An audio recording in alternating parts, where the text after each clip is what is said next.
FIA,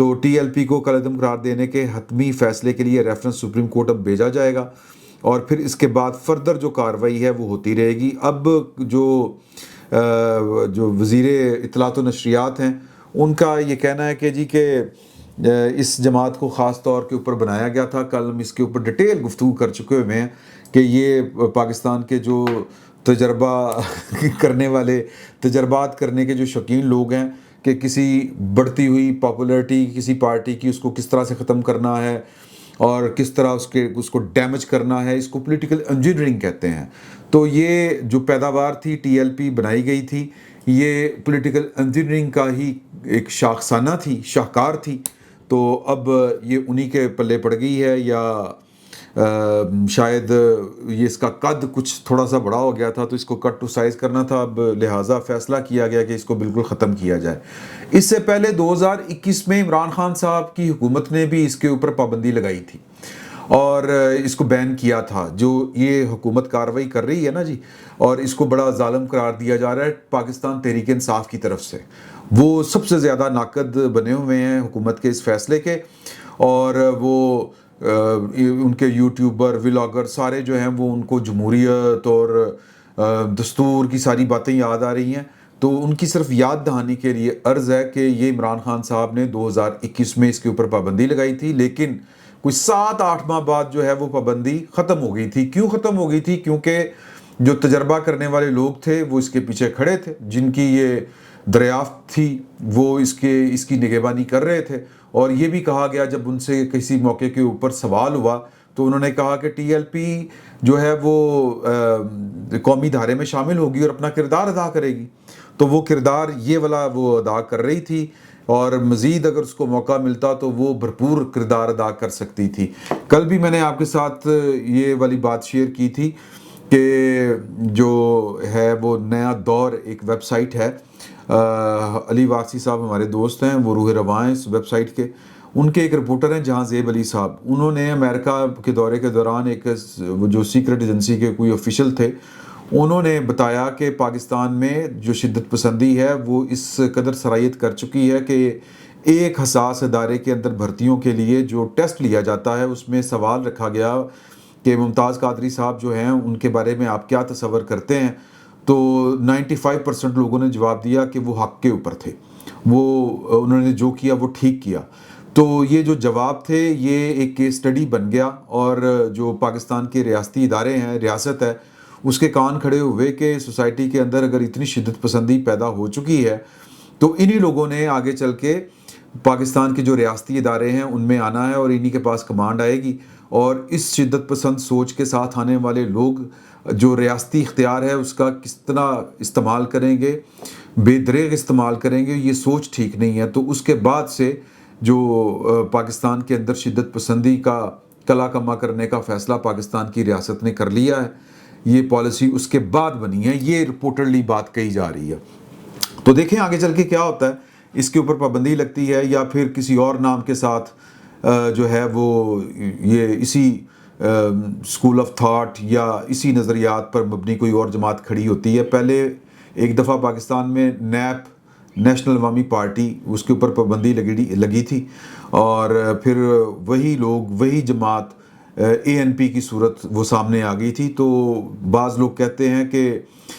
سیاسی جماعتوں کے اوپر پابندی لگانے سے سیاسی جماعتیں تبدیل نہیں ہوتی، سوچ بدلنے کی ضرورت ہوتی ہے۔ تو سوچ ریاست اگر بدلنا چاہے تو بدلی بھی جا سکتی ہے، لیکن سیاسی جماعتیں اپنے اعمال کی وجہ سے زوال کا شکار ہوتی ہیں، کوئی ان کے اوپر پابندی لگا کے ان کو ختم نہیں کر سکتا۔ تو اگر تو ٹی ایل پی کے جو ہمارے مہربان دوست ہیں اگر ان کی سوچ یہی رہے گی تو میرا نہیں خیال کہ وہ پنپ سکیں گے یا کوئی اور جماعت بنا کے کھڑے ہوں گے۔ تو سوچ بدلنے کی ضرورت ہے۔ اگین یہ ایک لمبا پروسیس ہے، اور سماجی رویے ایک دم سے تبدیل نہیں ہوتے، اس کے لیے جو انٹیلیجنشیا ہوتی ہے کسی بھی سوسائٹی کو، اس کو بڑا کام کرنا پڑتا ہے۔ آگے آ جائیں جی کہ عاصمہ شیرازی صاحبہ کے پروگرام میں پرسوں جو طارق فضل چوہدری صاحب نے بات کی تھی، وہ بات روانی کے دوران وہ کر گئے تھے، یعنی کہ وہ بات ایک گفتگو کا ایک حصہ تھی، اور اس میں انہوں نے کہا کہ جی کہ اگر ان کو اتنا ہی شوق ہے ملنے ملانے کا، عمران خان صاحب سے ملاقاتیں کرنے کا،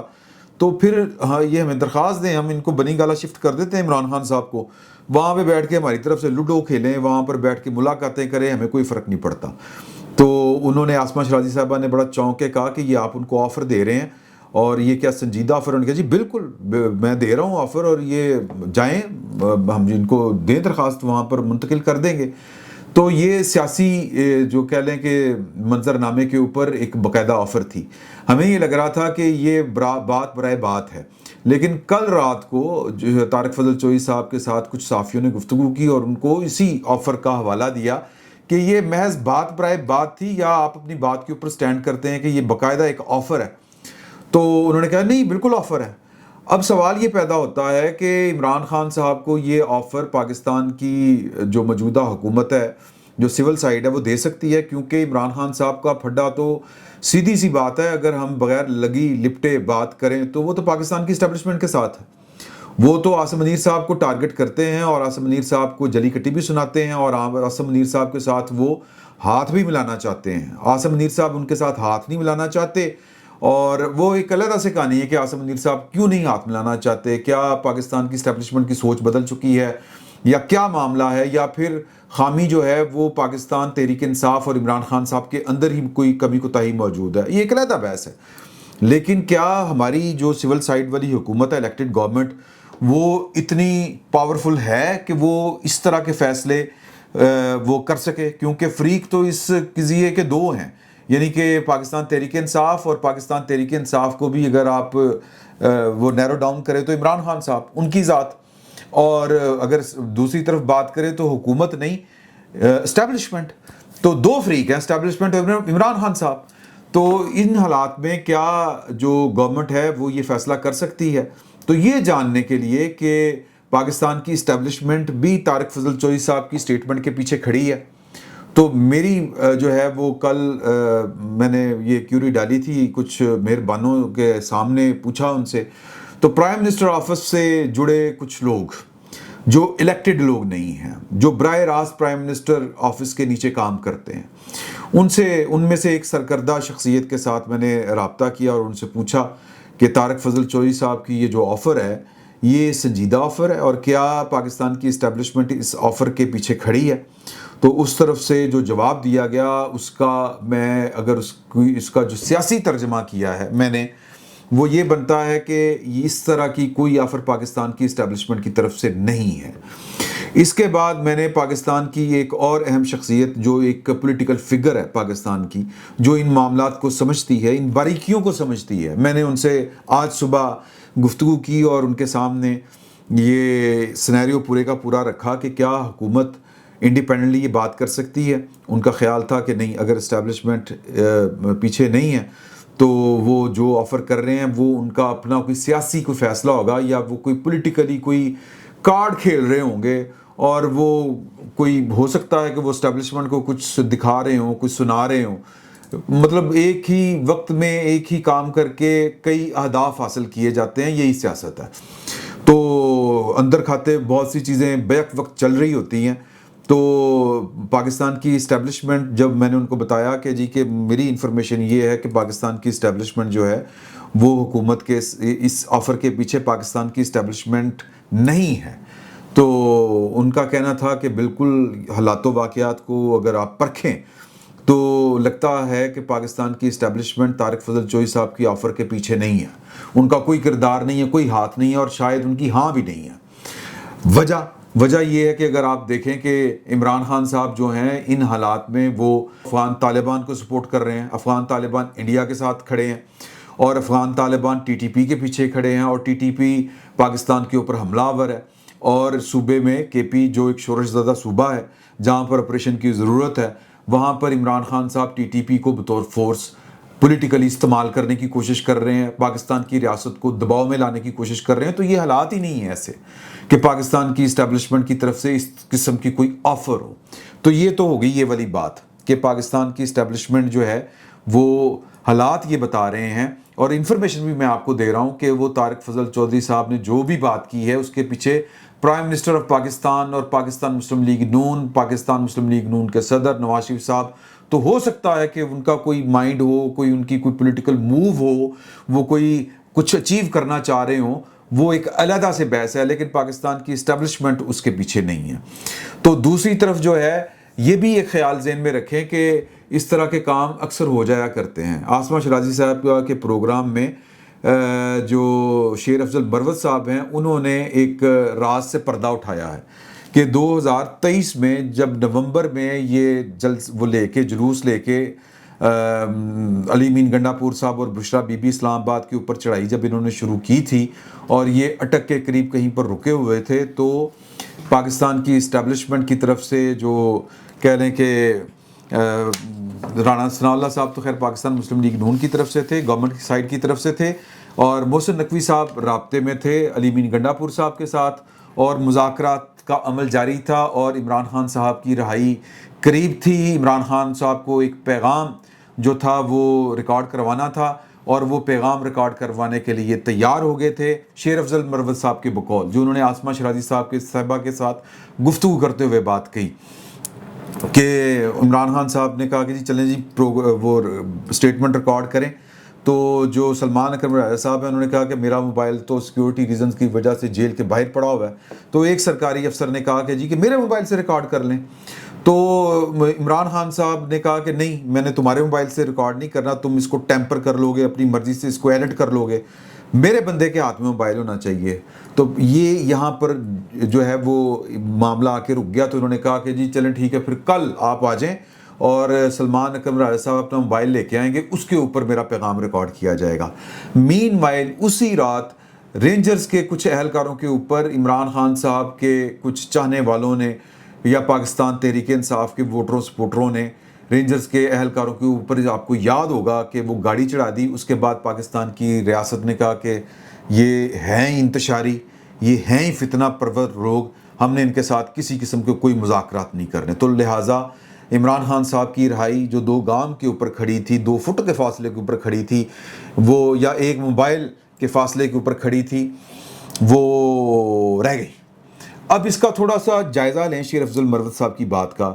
کہ وہ جیل کے دروازے کے اوپر موبائل رکھا گیا تھا، تو کیا وہ جیل کے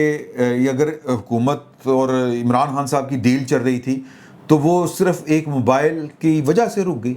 جو جیل کے دروازے کے اوپر پڑا ہوا تھا؟ کیا وہاں سے وہ موبائل نہیں آ سکتا تھا؟ اسی وقت آ سکتا تھا۔ مجھے اس کہانی میں جو شیر افضل مروت صاحب نے بیان کی جھول لگ رہا ہے۔ مذاکرات ہو رہے تھے، اور مذاکرات جو ہیں وہ 26 نومبر سے پہلے یہ جب وہ انہوں نے جلوس نکالا تھا اس سے پہلے ہو گئے تھے، اور وہ مذاکرات جو ہیں وہ تنویر صاحب آئے تھے امریکہ والے، اگر آپ کو یاد ہو، اور تنویر صاحب نے پاکستان کے ایک معروف صحافی کو ان کے ساتھ گفتگو کرتے ہوئے یہ بات بتائی، اور وہ بات کیا تھی وہ میں آپ کے ساتھ شیئر کر دیتا ہوں کہ عمران خان صاحب پاکستان کی اسٹیبلشمنٹ کی ساری شرائط مان چکے تھے، 9 مئی سے توبہ کر چکے تھے، 9 مئی سے 9 مئی کرنے والوں سے لا تعلق ہو چکے تھے، 9 مئی کے اوپر وہ افسوس کا اظہار کرنے کے لیے بیان ریکارڈ کروانے کے لیے تیار تھے،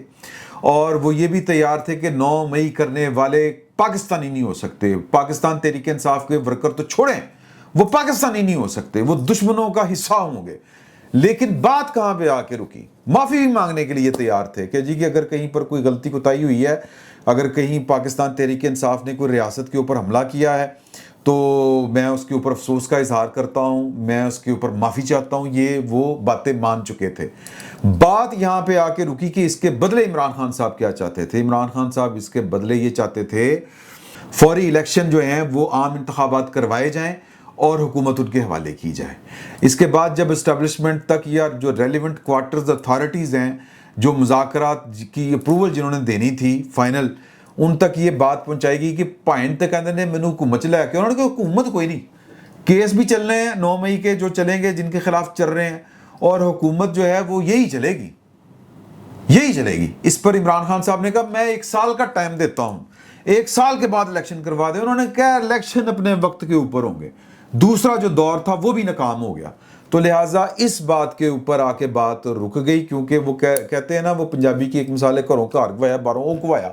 اب وہ گوایا کیا ہوتا ہے؟ یہ پنجابی جو جاننے اور سمجھنے والے ان کو پتہ چل گیا کہ عمران خان صاحب کو یوں لگا کہ کھایا پیا کچھ نہیں, گلاس توڑا 12 آنے کہ میں معافی بھی مانگوں اور مجھے حکومت بھی نہ ملے, تو میرا مطلب ہے کوئلوں کی دلالی میں منہ سر کالا کیوں کرواؤں, اتنی بدنامی لینے کی کیا ضرورت ہے, لہٰذا وقت کا انتظار کیا جائے. تو وہ وقت واپس مڑ کے نہیں آیا, اور اس کے بعد پھر وہ جو کچھ ہوا وہ تاریخ کا حصہ ہے. تو یہ خبر جو ہے یہ میں آپ کو شیر افضل مرد صاحب کے کمپیریزن میں آپ کو یہ خبر بتا رہا ہوں کہ بات اصل میں کہاں پہ آ کے خراب ہو گئی تھی کہ عمران خان صاحب حکومت چاہتے تھے, فوری انتخابات چاہتے تھے, تو پاکستان کی جو اسٹیبلشمنٹ ہے وہ موجودہ حکومت کی بیکنگ سے پیچھے نہیں ہٹ رہی. انہوں نے کہا کہ پارلیمنٹ اپنی تاریخ اپنی میعاد پوری کرے گی اور اسی طرح ہی معاملات چلیں گے. آپ کو معافی صرف یہ ہے کہ آپ گھر جائیں, سکون کریں, اگلے انتخابات کی تیاری کریں, اور جو ہے وہ جو ایک کہیں نا وہ سیاست کے جو پیرامیٹرز ہیں ان کے اندر رہ کے جو کام کرنا ہے وہ آپ کام کریں, وہ محاذ رائی سے گریز کریں. آپ کو یاد ہوگا تنویر صاحب نے پھر کچھ انٹرویوز بھی دیے کہ جی وہ تو محاذ رائی اور جو تصادم اور مخاصمت والی سیاست سے عمران خان صاحب پیچھے نہیں ہٹ رہے, تو لہذا بات ہی نہیں ہو سکتی, ختم ہوگی گل. تو قصہ مختصر کہ اس کے پیچھے کہانی یہ ہے, اور فردر ابھی تک پاکستان کی اسٹیبلشمنٹ کی طرف سے عمران خان صاحب کے لیے نہ کوئی آفر ہے نہ کوئی سافٹ کارنر ہے. حکومت طارق فضل چوئی صاحب کس کے کہنے کے اوپر یہ آفر دے رہے ہیں, یہ کوئی پولیٹیکل سائیڈ کے اوپر ہی کوئی موو ہے. اسٹیبلشمنٹ والے کہتے ہیں کہ ہمارا اس سے کوئی تعلق نہیں ہے, ختم ہوئی گل. آگے آ جائیں ڈکی بھائی والا کیس, وہ عثمان صاحب ہیں, ان سمیت کچھ لوگ پکڑے گئے ہیں جو ڈکی بھائی کی انکوائری کر رہے تھے, اور وہ پکڑے کیا گئے ہیں, لاپتہ ہوئے ہیں عثمان صاحب, اور ان کی بازیابی کے لیے ریٹ دائر کی گئی تھی رضوان عباسی صاحب کے تھرو ان کی بیگم روزینہ نے, کہ روزینہ بی بی نے, اب پتہ چلا کہ روزینہ بی بی بھی 18 اکتوبر سے لاپتہ ہیں, ان کا بھی سراغ نہیں لگ رہا. تو مطلب وہ سراغ وہ غائب ہیں. اب اس کے اوپر بڑی کہانیاں بن رہی ہیں کہ جی وہ ڈکی بھائی جو تھے وہ ان کی تفتیش کرنے والے جتنے لوگ تھے وہ سارے کے سارے جو ہیں وہ غائب ہو گئے ہیں, ان کا پتہ نہیں چل رہا, وہ اٹھا لیے گئے ہیں. یہ سر سپر پولیسنگ ہو رہی ہے, اور جو کہ میرا خیال ہے کہ اگر تو وہ نا ایک طے شدہ جو قانون اور ضابطے ہیں کہ اگر کسی نے کوئی, کیونکہ یہ لوگ کہہ رہے ہیں کہ جی کہ ان لوگوں نے وہ ڈکی بھائی سے بہت پیسے کھائے ہیں, تو اس لیے جو ہے ان کی رپورٹ اوپر تک ہو گئی, تو پھر اوپر والوں نے ان کو پکڑ لیا. یہ جو اوپر والے ہیں یہ بہت ہی کوئی اوپر والے ہیں جو کسی قانون اور ضابطے میں نہیں آتے. ادروائز اگر کسی پولیس آفیسر یا قانون نافذ کرنے والے ادارے کے خلاف کوئی کرپشن والا معاملہ ہو, تو چونکہ ہمارا سسٹم اتنا نکھتا ہو چکا ہوا ہے کہ وہ کسی اس طرح کے بندے کو ضابطے اور قانون جو طے شدہ ہے, جو رائج ہے, مطلب یہ کہ محکمہ کارروائی ہے, اینٹی کرپشن ہے, اور دیگر 100 طرح کے معاملات ہیں جس میں آپ اس کو کٹہرے میں لا سکتے ہیں اور اس کا احتساب کر سکتے ہیں محکمہ کارروائی کے ذریعے. وہ اتنے سسٹم فارغ ہو چکا ہوا ہے کہ وہ کسی بندے کو کسی کرپٹ کے خلاف کوئی ایکشن نہیں لے پاتا. تو لہٰذا اس کا حل یہ نکالا گیا ہے کہ وہ جو اوپر والے ہیں سپر پولیسنگ والے, وہ پھر اندر کھاتے کارروائیاں کرتے ہیں. جس طرح یہاں پر مقابلے نفے میں پستولیں چل جاتی ہیں, اس طرح کی چیزیں چل رہی ہیں. یہ کبھی بھی کسی بھی سوسائٹی کے لیے یہ چیزیں اچھی نہیں ہوتی. یہ فوری طور پر تو بڑا اچھا لگتا ہے کہ جی انصاف ہو گیا, تیسری عدالت نے انصاف کر دیا. تیسری عدالت ہمیشہ سوسائٹی کے لیے بربادی کا باعث بنتی ہے, اس کا الٹیمیٹ نتیجہ اچھا نہیں نکلتا. تو بہتر یہ ہے کہ جو رائج قانون ہے اس کو ٹھیک کیا جائے, اوور ہالنگ کرنی ہے وہ کر لیں, اور قانون آئین اور دستور کے مطابق کر لیں تو زیادہ بہتر ہے. ادروائز اس کے مثبت اثرات مرتب نہیں ہوتے. وقتی فائدے کے لیے یہ چیزیں کی جاتی ہیں, وقتی فائدہ بھی پتہ نہیں ہوتا کہ نہیں ہوتا. آخری جو نتیجہ نکلتا ہے, جو جمع اصل جس کو ہم کہتے ہیں, وہ صفر ہوتا ہے. اجازت دیجیے, اللہ حافظ. کیا آپ ایک بزنس اونر ہیں اور چاہتے ہیں کہ آپ کا برانڈ زیادہ سے زیادہ لوگوں تک پہنچے؟ ہمارے پاس ہے آپ کے لیے ایک بہترین موقع. ہمارے یوٹیوب چینل پر روزانہ ہزاروں لوگ ویڈیوز دیکھتے ہیں. یہ وہی لوگ ہیں جو باخبر, باشعور اور فیصلہ کرنے والے ہیں. اب آپ اپنے بزنس کو براہ راست ہمارے یوٹیوب چینل پر پروموٹ کر سکتے ہیں. پروڈکٹ پلیسمنٹ اور اسپانسرڈ سیگمنٹس کے ذریعے آپ اپنے برانڈ کو لاکھوں پوٹینشیل کسٹمرز تک پہنچا سکتے ہیں. تو دیر کس بات کی, آج ہی اپنے بزنس کو نئے لیول پر لے جائیں. For more information, call us 9233 8122 280.